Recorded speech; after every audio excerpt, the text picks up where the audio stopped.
Hey guys, and welcome to my channel.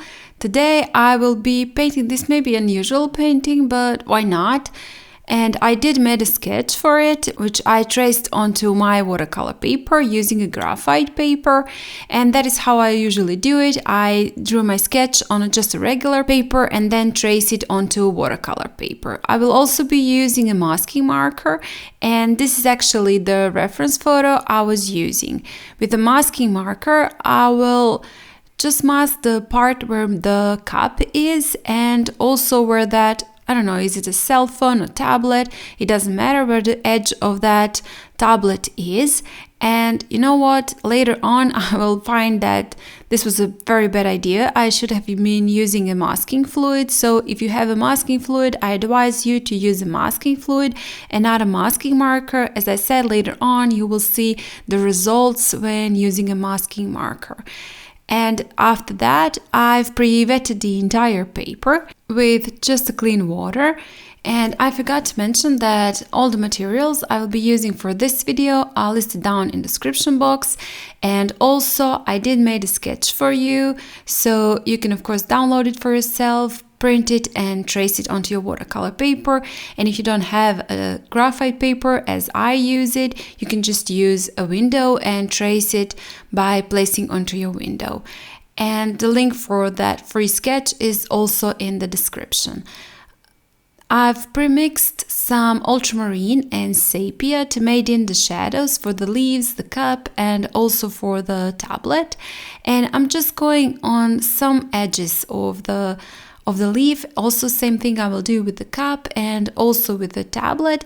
On the right side, I'm just painting in the shadows, so that is where they are gonna be and where I'm adding them. It doesn't matter, as you can see, they are going into my leaf and into cup and also into the tablet, but doesn't matter because later on we will paint it a little bit darker and all of that won't actually be visible. Also, when I finished with those shadows, I wanted to add a little bit more of that gray here and there onto my paper because I didn't want to leave it all just white, and it's just off-white, just a little bit off-white, and I did add it here and there onto my paper. After the paint completely dried, I moved on to painting the leaf, and for that I've used some olive green and also green and started with just pre-wetting the paper, but also since there is already some green in my brush from rinsing it, I just went with it and added that. But actually I wanted to start with painting a lighter layer with olive green and then onto it, while the paint is still wet, add a little bit of green here and there to make some parts a little bit lighter and also some parts a little bit darker.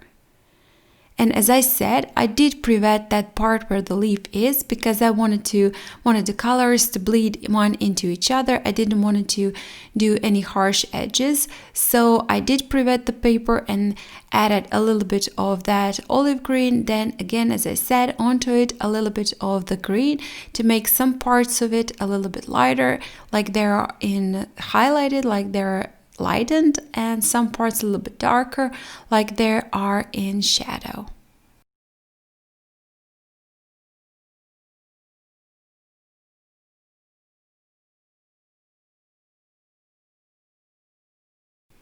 And I also thought that adding a little bit of a lighter green and a little bit of a darker green would make that leaf a little bit more believable. And well, as I said, it's not really a realistic painting, but you know, that does make it a little bit more realistic. Now with the detail brush and using green, I'm adding the, I don't know, those are the edges, those little things that are sticking through on the edges of the leaves. This is also part of the leaf, but you know, those little something that is sticking from the leaf, I'm adding those with a detail brush, and also here and there on the edges of some of the leaf, as part of the leaf, I'm adding a little bit of darker lines. Now I'm moving on to painting the coffee, the cup, and the coffee inside of it, and for that I'm using mix of Mars Brown and Rose Sienna, and the left part I'm painting a little bit darker, and the right part I'm painting a little bit lighter, because I do want that left part to look though as it is in shadow from the cup. And then moving on to painting the tablet. There is no actually an image on the tablet. It is going to be dark, just black, and for that I'm using neutral black. And I will be adding a little bit more layers later on, because as you will see, when the paint completely dries, it does get a little bit lighter. So I will be adding a little bit more of the layers. Also, I'm adding a little bit more shadows with that grayish mix, and also going back here and there onto my cup, then onto my tablet, then onto the leaf. I'm adding details, and as I said, the left part is a little bit darker, so I am using sepia to make that part a little bit darker, and the left side will be left lighter.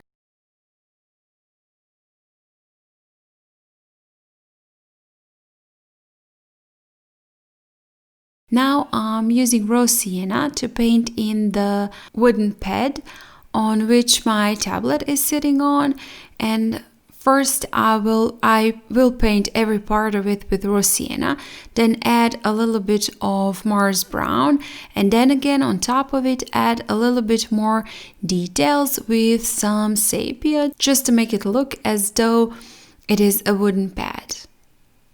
And all parts of it I will, as I said, do in the same way, paint it with raw sienna, then on top of it add a layer of Mars brown, and then do some details with sepia.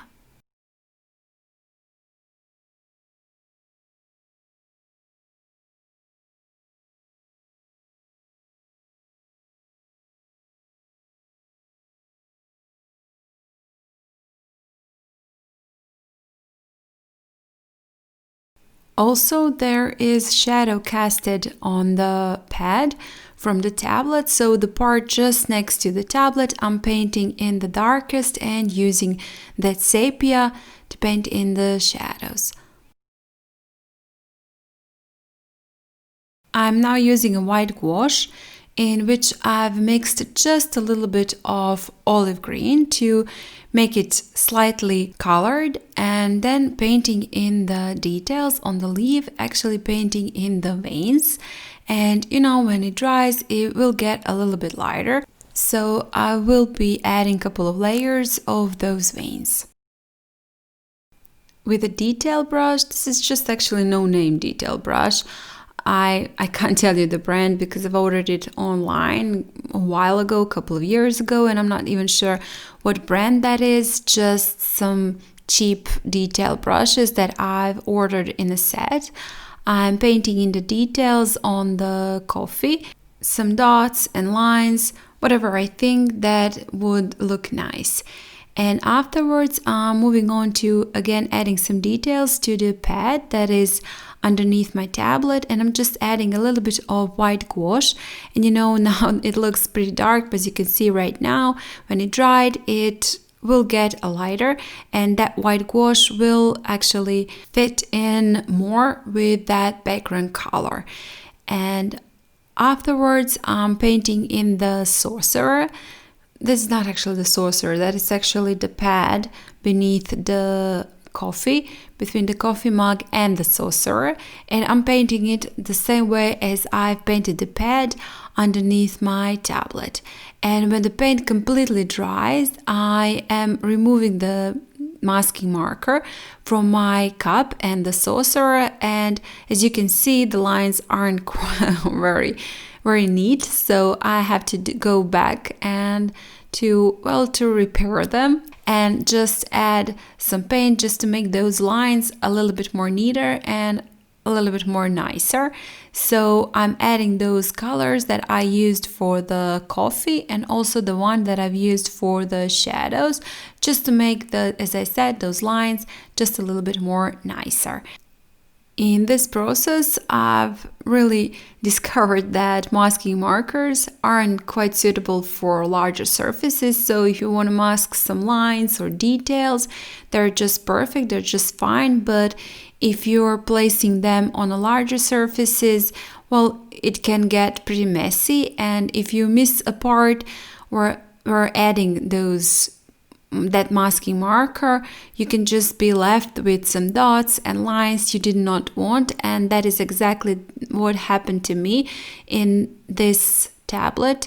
And as you can see, quite messy lines, also have some dots here and there, and later on I will be using some white gouache to cover that, and I don't think that is actually the best solution.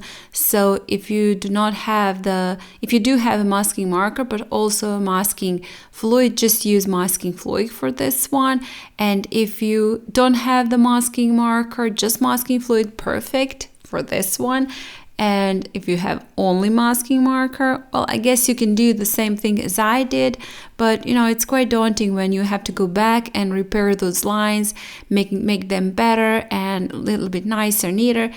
I'm not saying it can't be done, it can absolutely be done, but it also can get a little bit frustrating when you're painting them and you think you've covered it all, because that masking marker is blue, but you can't see all the dots that are maybe left white, and you get those lines. I don't think that's a perfect solution. So just try to avoid masking markers when using them for larger surfaces, perfect for masking the lines or just the edges, but not really for larger surfaces. Now I've moved on to painting the saucer and the cup, and I'm using that grayish mix I've used for painting in the shadows, because actually my cup and the saucer are white.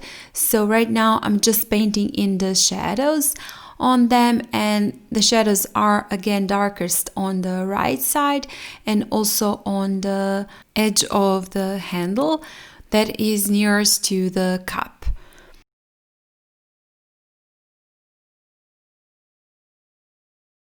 And as you can see, I did not really try to make anything perfect, and my cup is not even a perfect round shape now that I'm looking at it, but it doesn't matter, it doesn't matter. I'm not bothered with that.